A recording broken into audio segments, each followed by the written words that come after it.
శ్రీ సాయి సచ్చరిత్రము మొదటి అధ్యాయము.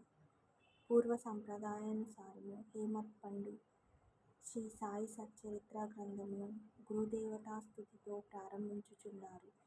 ప్రప్రథమంగా విఘ్నేశ్వరుని స్మరించుచు ఆటంకములను తొలగించి ఈ గ్రంథము జయప్రదముగా సాగునట్లు వేడుకొనుచు శ్రీ సాయినాథుడే సాక్షాత్తు శ్రీ గణేశుడని చెప్పుచున్నారు.